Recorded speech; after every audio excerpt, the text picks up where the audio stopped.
अब तस्वीर Dubai airport पर फंसी पीवी सिंधु को लेकर खबर है, जहां दुबई में जिस तरीके के हालात बने हुए हैं उसके बीच ये खबर आ रही है। सरकार से अब मदद की अपील पीवी सिंधु ने की है और दुबई एयरपोर्ट पर वो फंसी हुई हैं। हालांकि सीधे जिस तरीके से दुबई एयरपोर्ट को टारगेट किया गया है उसके बाद लोगों के फंसे होने की खबर थी। अब सरकार से मदद की अपील करते हुए PV Sindhu.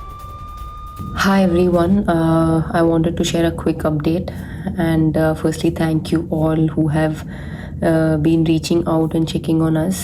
And well, I was transiting from Bangalore, where I train and live full time now, to Birmingham in the UK to compete the All England Championships. And once our flight landed in Dubai, events beyond our control began to unfold, and shortly after, the airspace also was shut down, and the last few hours have been extremely tense. We could hear the sounds of interception. तो देखिए, इस हालात के बीच में Dubai में फंसी badminton खिलाड़ी PV Sindhu, उनको आपने सुना। निनाद सर, सवाल यही था, लेकिन उससे पहले मनीष, एक सवाल मैं आपसे करना चाहूंगी, क्योंकि ऐसे कई एक्ट्रेसेस हैं जिनकी तरफ से ये अपील को लेकर खबर आ चुकी है। इस वक्त खिलाड़ी दुबई एयरपोर्ट के इन हालात को देखते हुए सरकार से मदद की गुहार कर रहे हैं खिलाड़ी। मनीष, देखिए, वो स्टार प्लेयर हैं, भारत के लिए उन्होंने बहुत सारे मेडल जीते हैं, लेकिन फिर भी मैं कहूँगा कि प्लीज़ आप और आपकी पीआर टीम आपदा में अवसर मत देखिए। ऐसा नहीं है कि उनकी जान पर अभी बनाई है, वो आराम से होटल में हैं। देखिए, एयरपोर्ट पर अबू धाबी में, दुबई में, दोहा में लाखों लोग फंसे हैं, लेकिन जब हमले की स्थिति आई तो उन सबको सुरक्षित जगह पर भेज दिया गया। अभी वो सुरक्षित जगह पर है, बस खाली वो घर नहीं आ पा रही हैं, या हो सकता है उनका अगला इवेंट होगा उसमें वो शामिल नहीं हो पा रही है, लेकिन वो अकेली नहीं है। इस वक्त देखा जाए तो करोड़ों लोग इस घटनाक्रम से प्रभावित हैं, लेकिन इस समय वो अपने स्टारडम का फायदा उठाकर जिस तरीके से इस अपॉर्चुनिटी को कैच करना चाहती हैं, मुझे लगता है ये ठीक पीआर स्ट्रेटेजी नहीं है। ये बहुत इंपॉर्टेंट बात इसलिए भी है क्योंकि एक तरीके का पैनिक क्रिएट हो जाता है, और जिस तरीके की इंफॉर्मेशन वॉरफेयर की हम हमेशा चर्चा करते हैं, ऐसे में ऑथेंटिसिटी को देखते हुए टीवी9 भारतवर्ष बार बार ये बात कहता है कि खबरों को सटीकता के साथ, उन हालात को इवैल्यूएट करते ही एक एक जानकारी हम दर्शकों तक पहुंचा रहे हैं, ताकि लोगों के बीच में किसी तरीके का वो पैनिक क्रिएट ना हो। और क्यों दुबई को टारगेट किया गया, ये सवाल तो कल से हर एक की जबान पर मनीष है कि ईरान को अगर अमेरिका टारगेट कर रहा है तो ईरान क्यों यूएई को टारगेट कर रहा है, दुबई को सीधे हिट क्यों कर रहा है, उनका पर्पस क्या है सीधा दुबई को हिट करने में। यही वो रीजंस है मनीष कि लोगों के बीच में ये सवाल कि अचानक एयरपोर्ट, दुबई एयरपोर्ट को टारगेट करना, बुर्ज खलीफा के पास हमले को अंजाम देना। सज्जन आर साहब, किस तरह से आप देख रहे हैं इन हमलों को? ये हमले कहां जाते हुए नजर आ रहे हैं? क्योंकि अमेरिका ने तो पूरी तरह से तय कर लिया है कि जब तक रिजीम चेंज नहीं हो जाता तब तक उसका यही रुख जारी रहेगा। ईरान बिल्कुल क्लियर कह रहा है, और खामनेई के रहते हुए भी ईरान ने यह बात बार बार दोहराई कि किसी भी हाल में आत्मसमर्पण नहीं करेंगे, भले ही शहीद क्यों ना हो जाएं। और ईरान आज भी उसी रुख पर कायम नजर आ रहा है। क्या आप भी मानते हैं कि ईरान को यह जंग अकेले ही लड़नी है, उसके साथ कोई नहीं आने वाला, न रूस न चीन? जी, आप बिल्कुल ठीक कह रहे हैं, मैं बिल्कुल आपसे सहमत हूं। कोई नहीं आने वाला है, न रूस न चीन।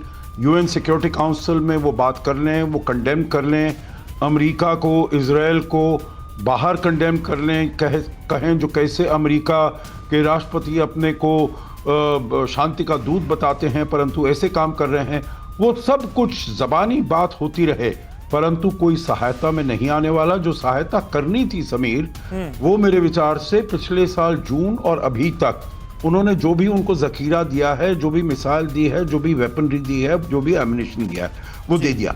परंतु दो बातें हैं उसमें, जैसे मैंने पहले भी कहा, इनके पास कोई साहब, इस वक्त देखिए एक और खबर आ रही है। युद्ध के बीच इजराइल में बड़ी बैठक हो रही है। आज रात 9 बजे बेंजामिन नेतन्याहू, इजरायली पीएम, एक बड़ी बैठक करने जा रहे हैं। सिक्योरिटी कैबिनेट की ये अहम बैठक होने जा रही है। ऐसे वक्त में जब ईरान की तरफ से रिटेलिएशन का सिलसिला जारी है, इजराइल के अलग अलग इलाकों को ईरान ने निशाना बनाया है बदले की कार्रवाई के तहत, और इजराइल की तरफ से भी अटैक किए जा रहे हैं। तेहरान को इजराइल ने भी निशाना बनाया है। आगे आने वाले वक्त में होने क्या वाला है, सिक्योरिटी कैबिनेट की बैठक में तय किया जाएगा। युद्ध के बीच इजराइल में ये बड़ी बैठक होने जा रही है। संजय सोय साहब, कैसे आप देखते हैं नेतन्याहू की बड़ी बैठक? इजराइल और अमेरिका आगे क्या करने वाले हैं, ये सवाल हर किसी के जहन में।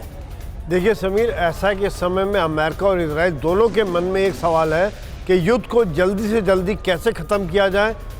ईरान के मानसिक तौर पर, हथियारों के तौर पर, यानी कि फिजिकल यानी कि हथियारों के तौर पर लड़ने की क्षमता को कैसे कम किया जाए, किस प्रकार से जो इनका अपना ऑब्जेक्टिव है रेजिम चेंज का उसको हासिल किया जाए, ये सब चीज़ों के ऊपर अभी सलाह मशवरा होगा। क्योंकि उनको ये उम्मीद नहीं थी कि खamenei की डेथ के बाद से ईरान का जिस प्रकार से वायलेंट रिएक्शन आया है, जिस प्रकार से वो लगातार हमले कर रहे हैं, इसके लिए अभी कहीं ना कहीं जो अभी स्ट्रेटजी बनाएंगे, कुछ ना कुछ सोच विचार करेंगे। जहाँ तक मुझे 2-3 बातें समझ में आती हैं वो ये है कि सबसे पहले तो जो बाकी लीडरशिप है, अगली लिस्ट ऑफ लीडरशिप, जैसे उन्होंने हिजबुल्लाह के साथ हुआ था कि जो भी लीडर बना उसको ख़त्म कर दिया। दूसरी बात मिसाइल साइट्स, तीसरी बात मिसाइल और ड्रोन के डंप भंडार, चौथी जो इनके बनाने की क्षमता है, पांचवी IRGC के जो गढ़ हैं, जहाँ जहाँ पे गढ़ है उनके ऊपर हमला करना।